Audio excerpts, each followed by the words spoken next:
Thank you, Jay. Crowd is gathering.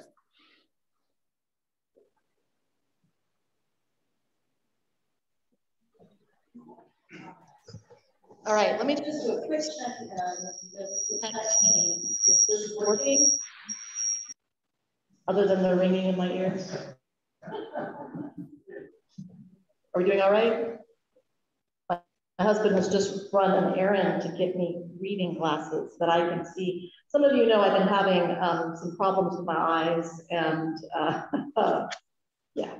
So the good news is that I think things are getting better, and that Greg will be back with reading glasses.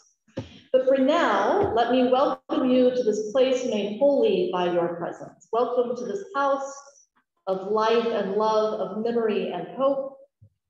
I am the Reverend Mitra Jafarzadeh. I am the minister here, have been for about 8 years, I think. I'm not really sure, sometime. COVID time has either a minute or a decade. My husband, Greg, deliverer of reading glasses. Thank you. Yes. So let me start by thanking everyone who is helping with today's service. Today's service, like all services at any point in time, cannot happen without lots of volunteers. Likewise, the worship itself needs participation from other people. So to that end, I'm going to invite you to volunteer as your heart and mind and talents and skills might allow. We have a sermon writing course coming up. Look for details in Tuesday's e-news. Part of my learning from COVID time is that if I work all the time, I become a cranky person. So I said that. People in the sanctuary just nodded. Yes, yes, you do. So the work of the ministry here is shared. And that doesn't mean that it's willy-nilly. So I invite you to come learn about the art and craft of preaching, that you might be able to give good shape and structure to the gospel that you alone carry and that you alone can share with the congregation. We have a few events coming up that might need some attention. For years, we have supported the Walk Out of Darkness. This is a suicide prevention fundraiser, but it's also a real genuine celebration of life. I have been less supportive of it in recent days because it used to happen like at 6 o'clock in the evening on a Sunday. And I can do 6 o'clock in the evening on a Sunday, but they moved it to 2 o'clock on Sunday with like registration starting at noon. I can't do that. I just can't figure out how to be in 2 places at once and get all that done. So right now, only 2 St. Johners have signed up to be on the team. We have had as many as like 30 in the past. Don't be put off by the theme. This is really a joyful affirmation of life, and it is good work. So very many of us, so let me put it this way, more of us have been touched by suicide than we know, because it still remains a topic we don't want to talk about. If we talked about it, we would find that we are not so alone, that the struggle has a greater breadth than we realize. So I encourage you to sign up for that. There is an event for youth and young adults this afternoon online. It's by the UUA, and the advertisement, if you follow the link in Saturday's newsletter, says something about our badassery or badassing adults. I'm like, am I just getting old that I'm not comfortable with that? Like, I'm not really sure what that is. And again, people nod. Yes, Mitra, you are just getting old. But there's something more. I don't just want to be the people who storm the castle for racial justice. I don't want to be the people who make it happen. I want to be the people who live and lead with love. And then storm the castle, right? And then do the things. But to begin always with that deep source of compassion. So Bill Lurson, when I asked him if I was just being old, and he agreed that I was, suggested the term compassionate badassery. So I invite you to embody that as you do your work in the world. I have one more announcement, and then I would like to invite our board president up. These beautiful flowers, I'm hoping you can see those flowers from on Zoom. We have lovely, lovely flowers today. Barbara Haddon has, and Barbara and Connie have done a lot of work in keeping us in flowers as we have returned to the sanctuary. It's time to start accepting donations and dedications for flowers again. So look for more information in Tuesday's e-news, and we will have that. It's been a little while since we've had just a check-in from our board. So Kathy, if you are available and want to say hello, that would be awesome.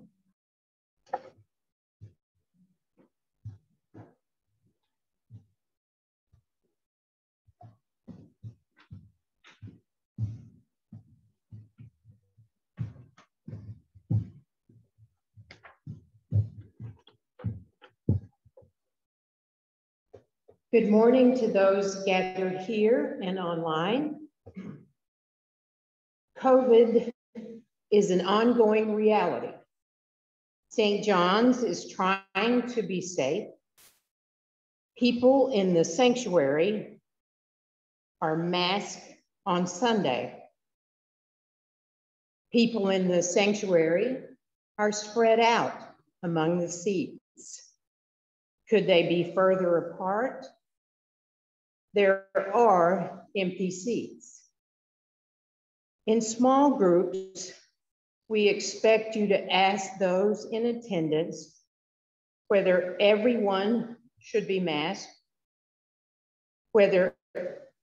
and to defer to anyone in the group who requests masking. We encourage everyone to assert about their needs. At each board meeting, which is twice a month, the board members review COVID data for Cincinnati and discuss whether any changes are needed at St. John's. We are excited that our upcoming improvements in technology will enable us to offer a robust worship experience both in sanctuary and online. Upcoming soon, our second annual Matthew 25 Hunger Walk here at St. John's. There will be some news coming out in the e-news. We hope everyone will participate.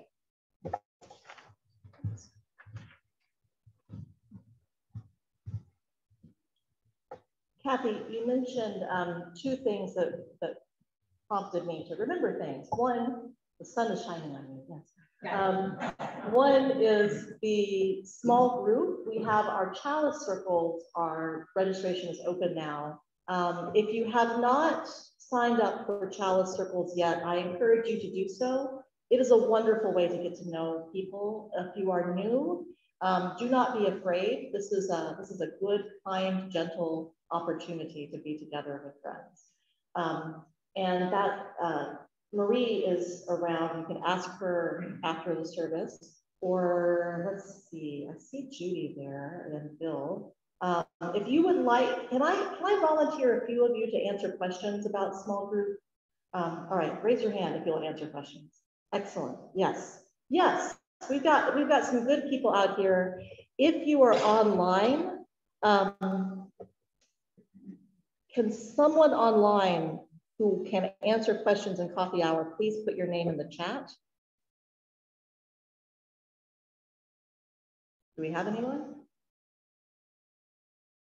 We're just gonna hang out here until we do.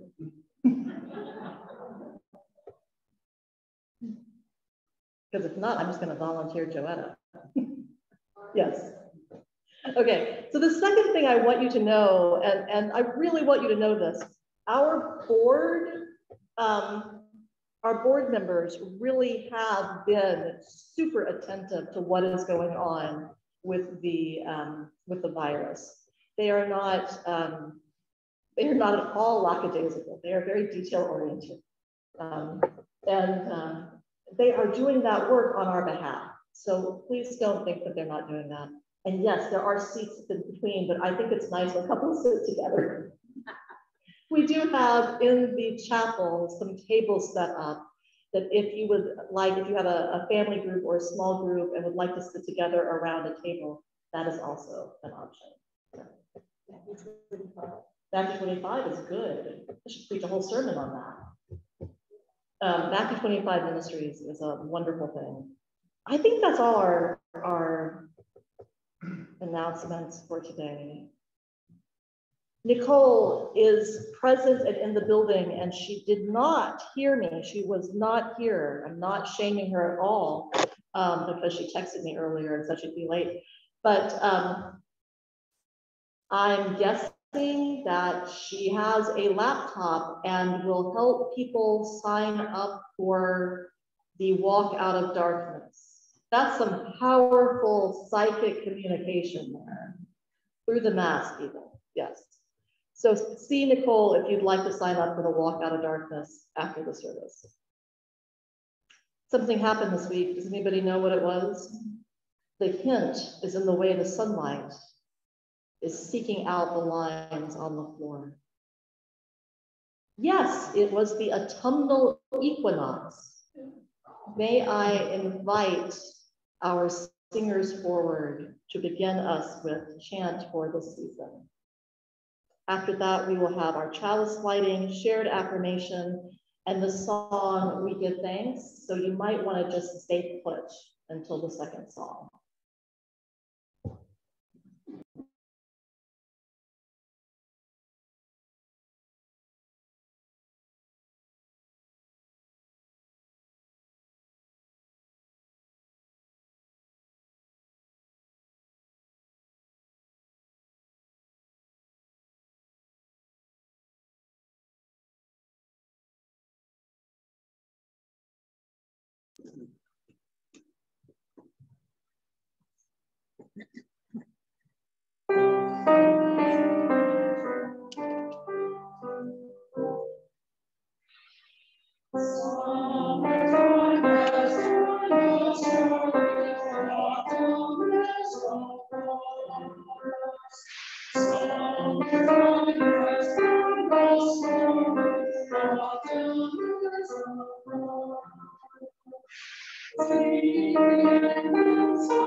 That was lovely, thank you.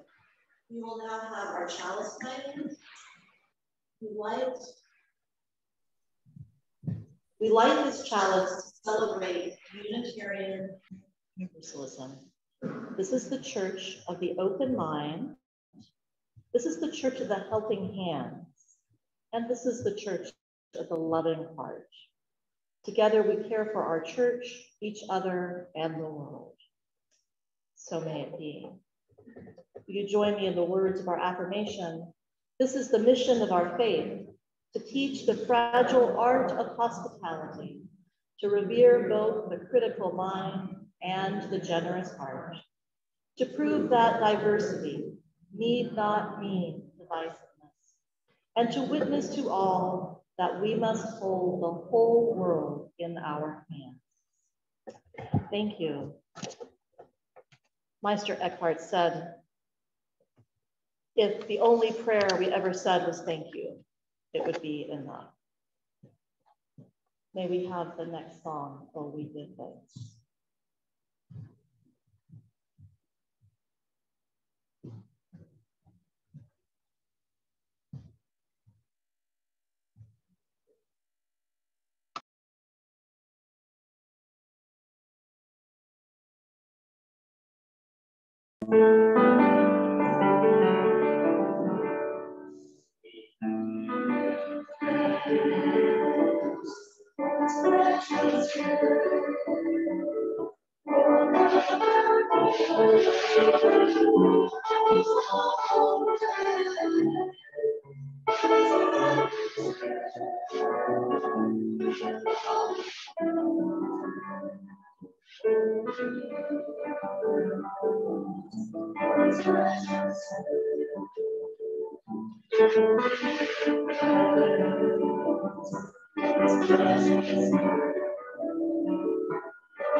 Friends, we set aside some time in the service for sharing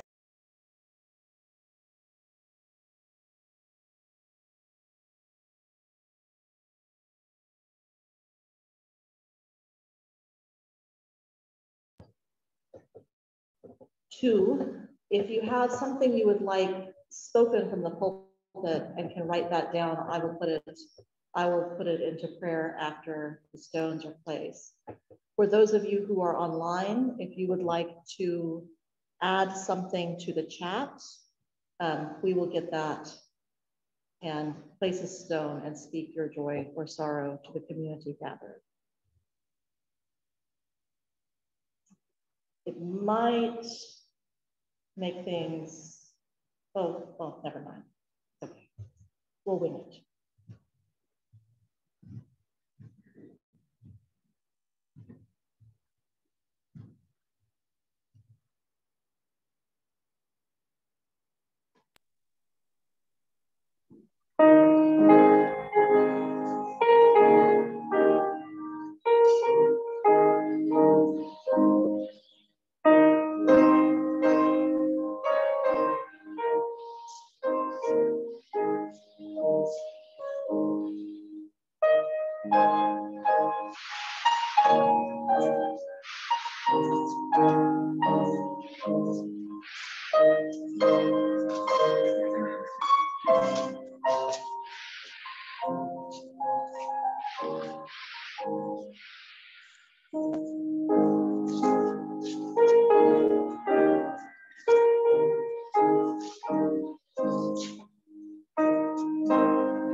Place 2 more stones in our bowl, one for Joetta and one for Alicia.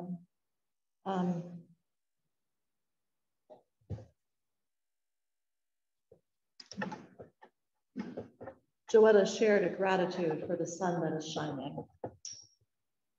And Alicia shared a sorrow for the passing of her friend, Nicole Daniels.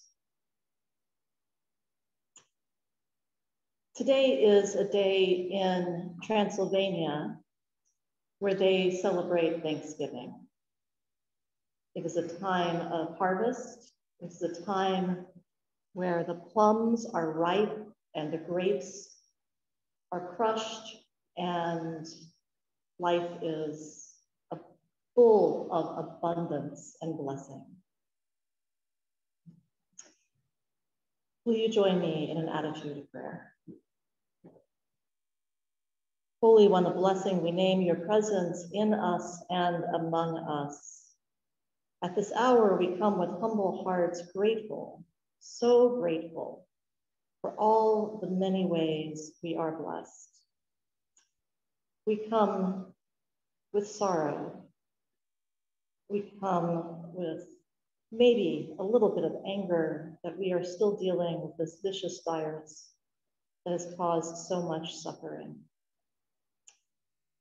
In the midst of extraordinary suffering, ordinary suffering goes on. We know in our community there is sadness. Let us be honest with that sadness and present to it, even as we are honest to our joys and present with them. For at the end of the day, our lives are combined by the delicate balance of both of these, held in community, nourishment for generations. So may it be. Amen.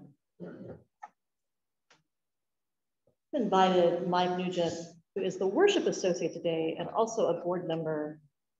I've invited him to introduce the offering for us.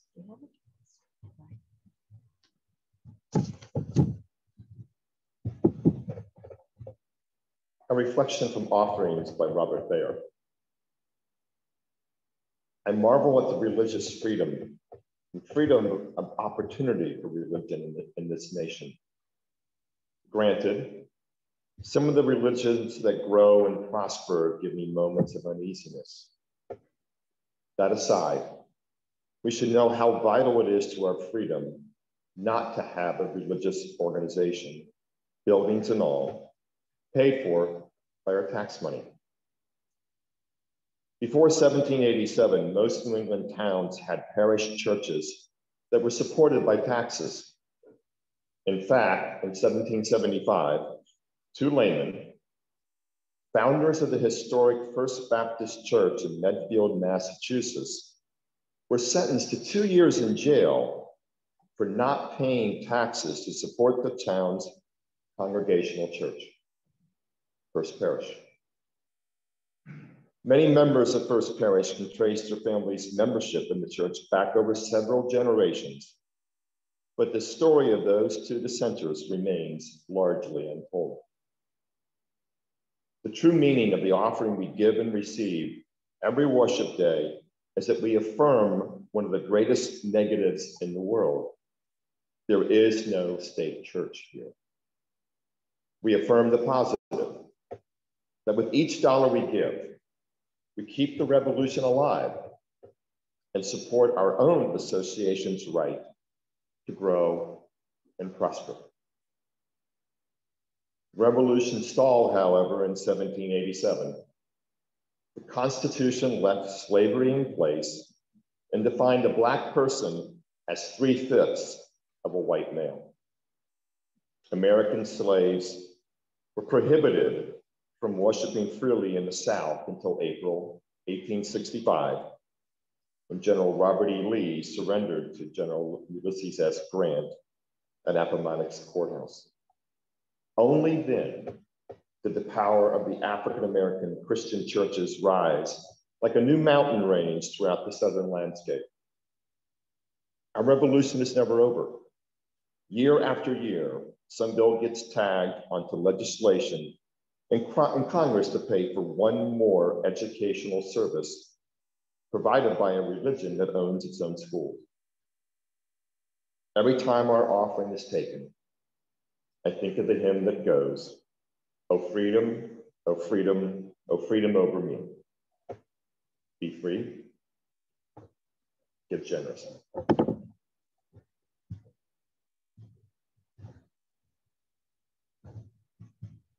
In keeping with our COVID limitations, I invite you to come forward and place your donation of money or check in the bowl, but also if you brought a canned good or non-perishables for our contributions, and we will enjoy punching.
Passover of the Jews was near, and Jesus went up to Jerusalem. In the temple, he found people selling cattle, sheep, and doves, and the money changers seated at the tables. Making a whip of cords, he drove all of them out of the temple, both the sheep and the cattle. He also poured out the coin to the money changers and overturned their tables. He told those who were selling doves, "Take these things out of here. Stop making my Father's house a marketplace." His disciples remembered that it was written, "Zeal for your house will consume me." The Jews then said to him, "What sign can you show us for this doing?" Jesus answered them, "Destroy this temple, and in 3 days I will rise up." The Jews then said, "This temple has been under construction for 46 years, and will you raise it up in 3 days?" But he was speaking of the temple of his body. After he was raised from the dead, his disciples remembered that he had said this, and they believed the scripture and the words that Jesus had spoken.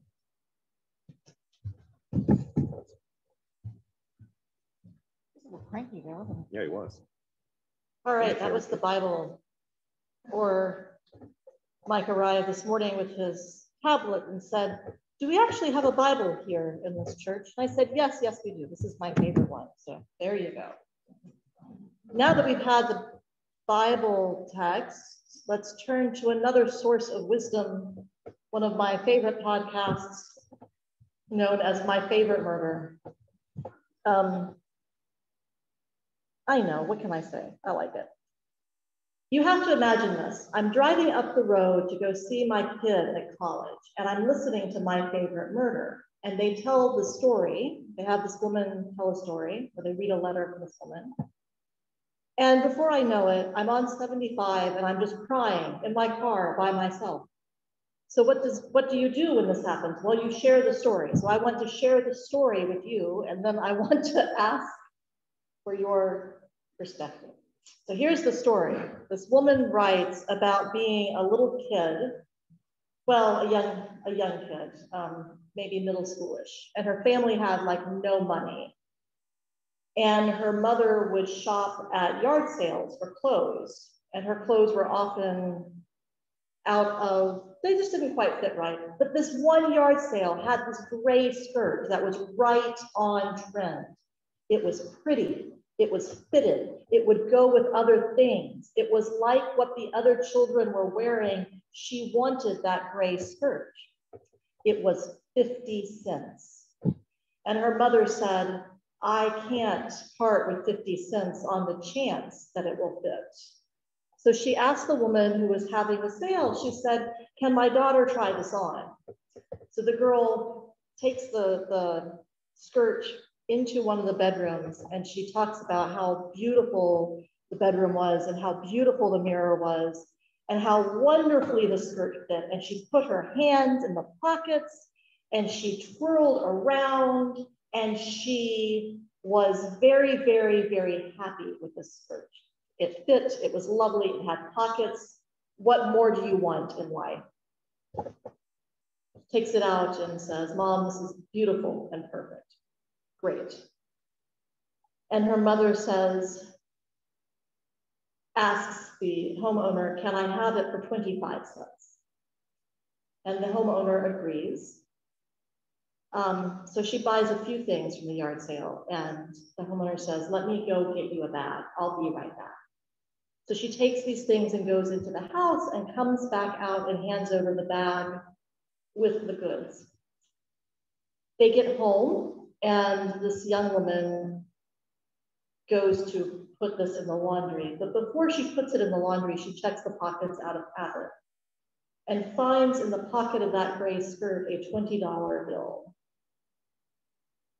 And her first thought was, "Oh no, we have accidentally stolen $20. We must give it back." And her second thought is, how is it possible that there is $20 in this pocket? because I put my hands in the pocket when I tried it on. And she runs off to her mom, and she is delighted. I'm gonna get like teary-eyed even telling this stupid little story. I can't believe it has this much of an impact, because the thing that just broke me up is at the end, she says, and I remember that week we were able to put $5 of gas in the car. That was a very big deal to that family. So here I am driving up the road, listening to this podcast, crying because of the story about this gray skirt and this $20 bill. So my dear friends, both here in person and online, what do you think is so moving about it? Either what did you find moving, or if you didn't find it moving at all, can you tell me what you imagine that I might have found moving about that story? Genuinely curious. Wave at me, say something, or put it in chat.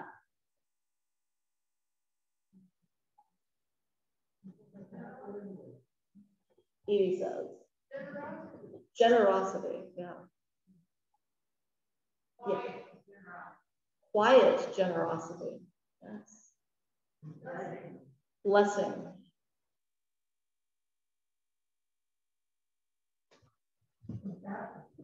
Compassion, yeah, just never made a big deal out of it, just quietly shared that compassion. The fact that the homeowner did this without embarrassing the family. The homeowner did it without any embarrassment to the family at all.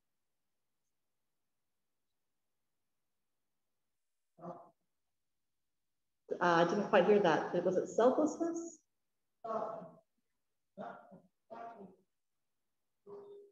Thoughtfulness, yes. Yes.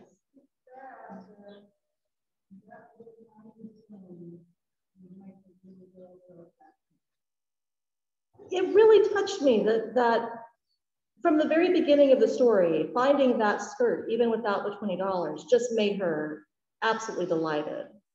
And then the $20, to some extent, was the icing on the cake. Yeah. So the willingness even to bring it down to half price. And this woman who was writing, it's probably about my age. This story probably happened in the mid-70s, I'm guessing. So $5 of gas, yeah, was a big deal. Big deal. It was a reminder of what many of us have and what many of us maybe can get. Yeah. Maybe we have more than we realize we do.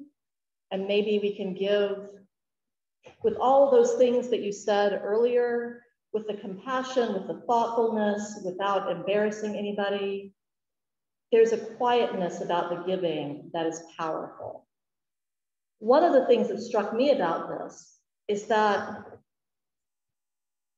the homeowner relinquished all power, right? She didn't ask for anything. She didn't make any demands. She didn't even want the gratitude back. She gave away the power as well as the money. She just let it go. Whatever would be, would be. And I think of Maimonides. Anybody know Maimonides, also known as Rambam? Okay, Greg does not. The minister's husband does not count when I ask these questions. But we're talking about a medieval-ish, what are Rambam's dates? Yes, Jewish philosopher who wrote a lot about important things. And he created this ladder of giving, which I love. And it says that all giving is good, but some giving is better than others. So he has a ladder of giving where the kinds of giving are ranked. From the bottom up, here is the golden ladder of giving. Giving unwillingly, giving willingly but inadequately, giving adequately but only after being asked, giving before being asked, giving to an unknown recipient, giving anonymously to a known recipient, or giving anonymously to an unknown recipient. Does that make sense? So at one end of the ladder is, oh, okay, just stop asking me. I will give you $3, even though you need 10, right? At the top of the ladder is slipping a $20 bill into a skirt and saying nothing, even though that one has a little bit less anonymity, but you get the idea. Again, I think there's something about that giving anonymously to an unknown recipient where the power play between the people that money so often represents is taken out of the equation. Do y'all know, I'm making an assumption when I say that money comes with power and power dynamics. Isn't that like, as the parent of a teenager, I've been known to use this to my parenting advantage. The anonymous giving takes that away. As a Unitarian, I ground my faith in Torda, in the events there where people who had power used their power to empower others. So anytime you can use power to empower someone else, I'm like, that's cool, that's holy, that's good work.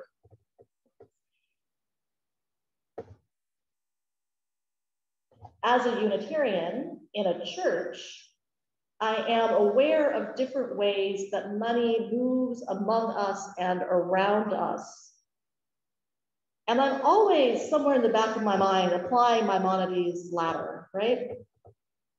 So as a congregation of people, which includes the people out there somewhere and the people here, we are one body of St. John's.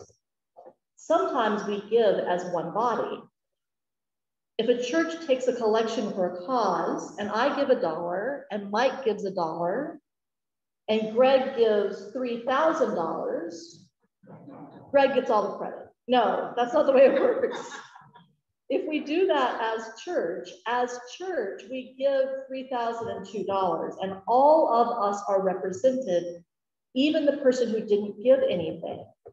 Because the assumption is we give what we can freely without coercion. And when we are in a community, we support each other. We represent each other and the tradition through what we do. So I think that's great. I think that's a high model that should be aspired to. Now, what about churches where they have named giving or they'll put donors' names on things? We don't really do that here. The church that Greg grew up in did that. How do I know this? Because his last name is Franseth, and the Franseth name was all over the church building. So Greg's family gave money to the pledge drive, but when they had additional funds, they would pay for specific things. Here is a partial list. The carpeting in the sanctuary, the playground, the library, they made a building contribution, and then when the building fund was not sufficient to pay for the elevator, they made a special donation to the elevator out of a moral calling, that they had to have an elevator and that it had to be big enough to turn a wheelchair around in. It wasn't good enough to have an elevator that you had to like back in and out of. I had the story wrong. I always assumed that Greg's parents just did this because they wanted to. But the ask in that congregation was, we have a need for new carpeting. It is X number of dollars. Who would like to contribute to the new carpeting fund?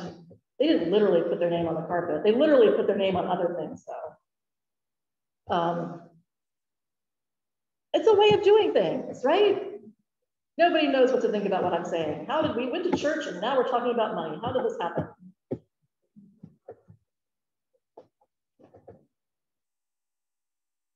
Is anybody else uncomfortable with putting your names on? Greg says, yes, I am very uncomfortable having the Franseth name all over the church at one point. At one point, and I think this was not because of giving, I think it was because of the people who volunteer. But at one point when you walked out the door, there was some what do they call that? Like railroad ties holding back the earth that was emblazoned with the family name. Yes. So it's not bad. It's not bad. It's good. Is it good? Is it good? It's good. Is it uncomfortable? It's uncomfortable. Do we know what to think about this? I don't think we know what to think about this. This is great. If we don't know what to think about this, it means it's a place where we can enter into conversation and discover together what a truth is that might emerge among us. The named giving or the giving of big donors who swoop in to do something big is very good because it gets things done. And it's very uncomfortable for other reasons. Unnamed giving is nice because it's more democratic. It includes everybody. It keeps the church from being held hostage to the desires or the inclinations of the person doing the giving. I'm just curious, did your parents have any say in the color of the carpeting?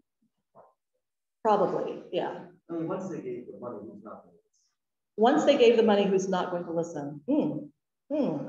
That's uncomfortable. Like, I like the story of the elevator because I understand that there is a justice component in having people able to get to the church and around the church in an elevator where they can move in a wheelchair and have the dignity of freedom of movement. I'm not sure I like the, I'm giving the money, I get to choose the carpet color. That might make me a little less comfortable. Unnamed giving allows us to stay focused on our mission. At St. John's, the purpose of our congregation, according to our bylaws, is to, quote, aid in the free and progressive development of the human mind and spirit. No doctrinal or political test shall ever be made a condition of membership. Our mission statement is, St. John's is committing to creating a safe and caring community, working for peace and social justice, and celebrating beliefs that respect freedom of thought. It's a good reading, like.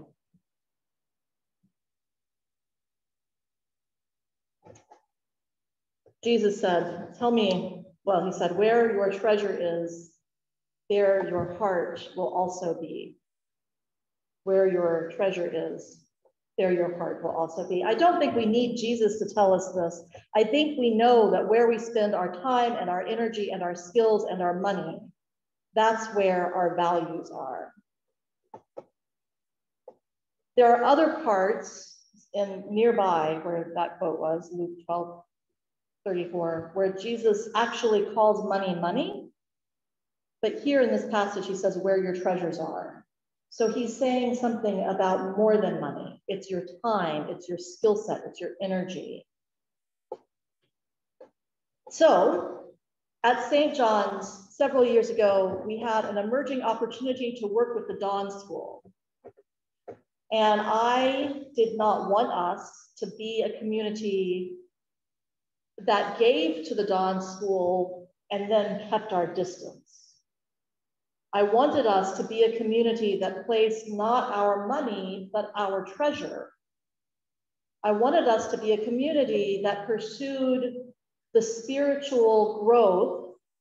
What does our bylaw say? The free and progressive development of the human mind and spirit.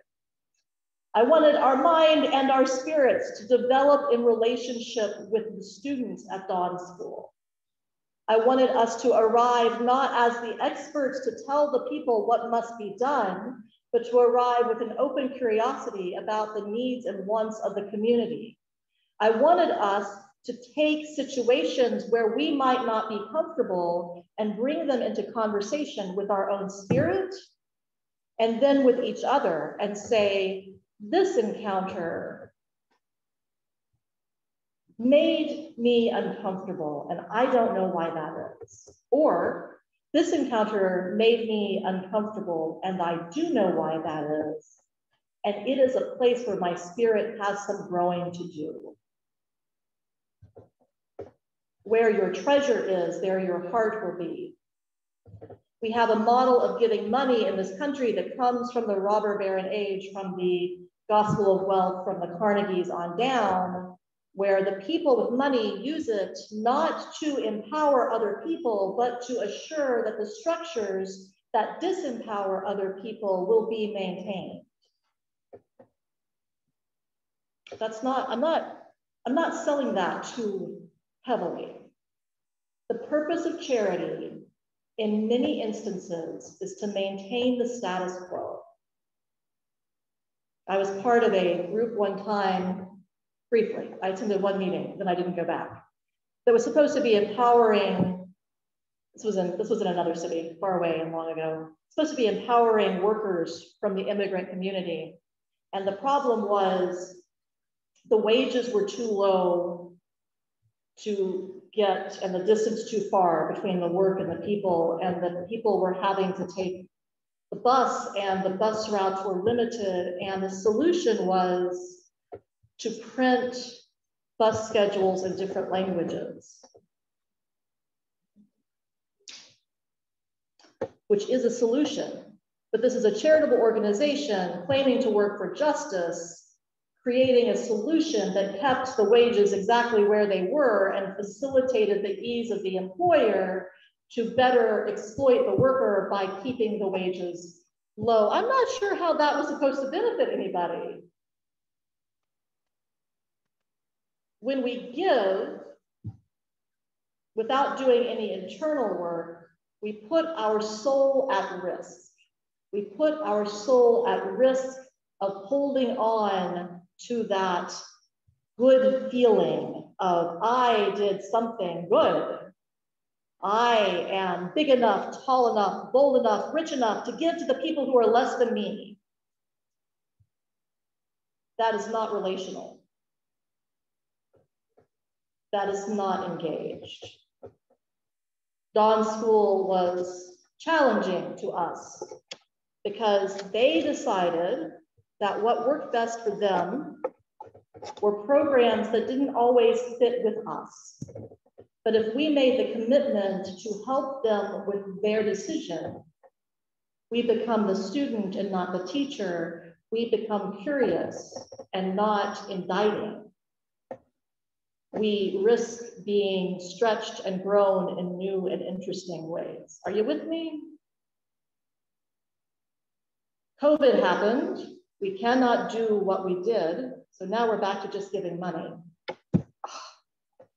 And it's not out of any bad reason. It's because the stupid virus has put restraints on what we can do.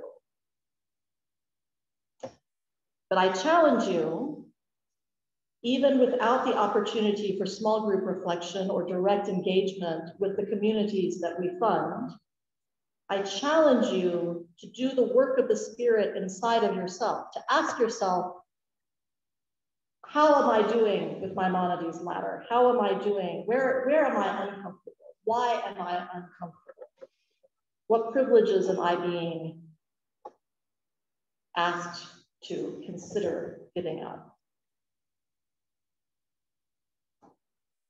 We do split the plate for 12 different organizations a year, at most, because sometimes we take June and July off.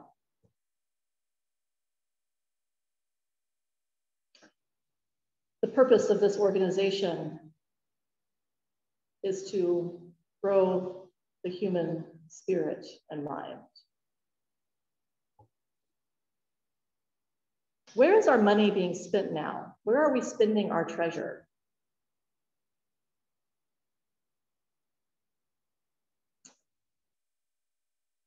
How do we know if we are spending our treasure towards growing the human mind and spirit?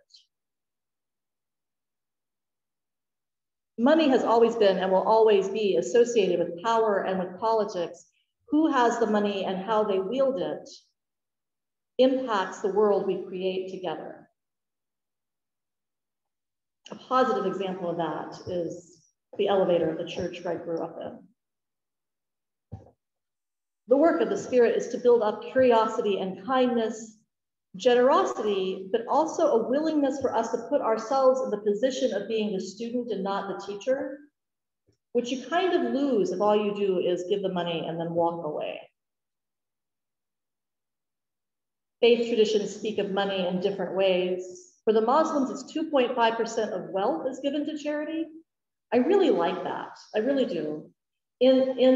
Jesus had lots to say on money. There's no one thing that Jesus said. I mean, yeah, we all know the thing about sell everything and join me, but there's other things. There's like Zacharias says, I will give you half of everything. The tithing custom is 10% of your income, but where is the justice or fairness? What is 10% to someone who makes $200,000 versus somebody who makes $20,000? I want a kingdom. I want a kingdom. I want a church where everybody is beloved and respected, whether they're putting in nothing, whether they're putting in $1 or $1,000, because we are driven by the Spirit and not by the pocketbook. But the money combined with humility, curiosity, and an open spirit becomes a tool for getting us what we need. When money becomes an end of itself, when we want things for the sake of having things that do not serve us, we have missed the point in some fundamental way. We forget our mission, we forget our purpose. The teaching comes from Paul the Apostle, but we have sung it many times. You know that hymn, I think it's number 34 in the gray hymnal, that's though I may speak with bravest fire and have not love, then I don't have anything. The quote from Paul is, if I have the gift of prophecy and can fathom all the mysteries and all knowledge, and if I have faith that can move mountains, but I don't have love, I am nothing. If I give all I possess to the poor and surrender my body to the flames, but have not love, I gain nothing. These choices are up to you. It's up to the church to ask the question, where is our treasure being spent? How does it reflect our values? Because remember, Jesus didn't say, know where your values are and put your money there. It said, where you put your money, your value will follow. It would do us very good work. It would be very good for us to ask, where are we spending our treasure? Because that is shaping who we are, friends. Where are we spending our treasure? I believe that our first holy obligation, that's not really an obligation, our first joy and privilege is to begin with love. Maybe that's what was underneath the story of the girl in the gray skirt from the beginning.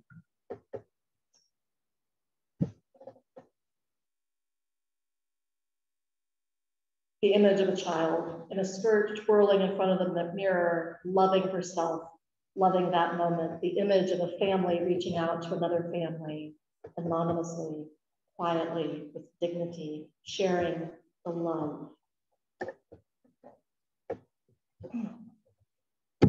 All right. I asked Mike to maybe respond. Would you like to say something as a board member, or should we move on to him? Okay. I'm feeling a little warm anyway. Our closing hymn is the Fire of Commitment.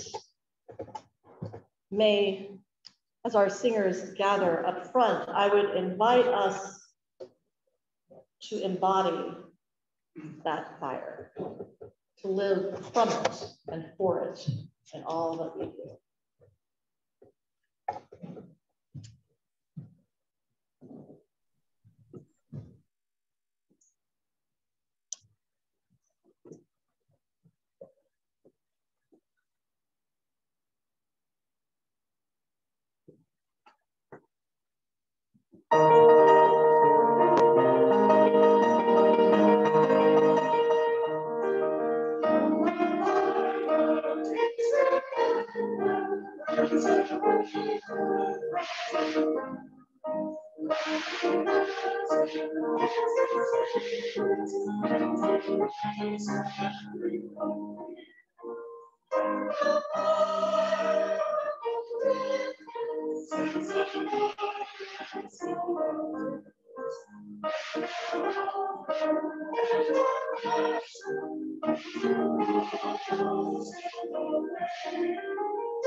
Thank you guys so very much. We turn again to Nancy Woods for our closing words. In non-COVID time, I would invite you to hold hands. I think at this time, I will invite you to extend your spirit outward with generosity, to imagine your reach going around the world and embracing everyone, everyone. Woods writes, hold on to what is good, even if it is a handful of earth. Hold on to what you believe, even if it is a tree which stands by itself. Hold on to what you must do, even if it is a long way from here. Hold on to life, even when it is easier letting go. Hold on to my hand, even when I have gone away from you. My friends, we are blessed, each and every one, to be part of a beloved community. May we care for each other, care for this church, and choose to bless the world in all that we do. If you are online, I invite you to stay for coffee hour. If you are in person, I invite you to join us for lemonade outside, or to see Nicole to sign up for the Walk Out of Darkness. That is coming up on the 17th, I think, or something near that, of October. There will be other opportunities to walk for Matthew 25 on October 31st, maybe even in costume. Go in peace, my friends. I will see you soon. And singers can gather up here at 12:30. Yes? Yes. Thank you.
All right, Monica, Yes, ma'am. I will make you host. Okay. That We got all the other Except- videos shut yes. off here. Sorry, we didn't get you Anne's name to add for the ushers, but Oh, thank yeah. you, Anne, for filling in Yes, thank you, last Anne. minute. Yes, and Anne, I think we're No, okay. no big deal. Okay. Uh, Yeah. For it's been small coffee hour groups lately, you. so I think we'll be fine. So, Okay. but thanks Well, very much. Oh, no worries. Anytime. Thank you guys. And have a great day. Enjoy the weather. Okay, You And the too. Bengals. Monica, I've got Yeah. you as the host now. I'm going to slip out. All right. Thanks, Rita. No problem.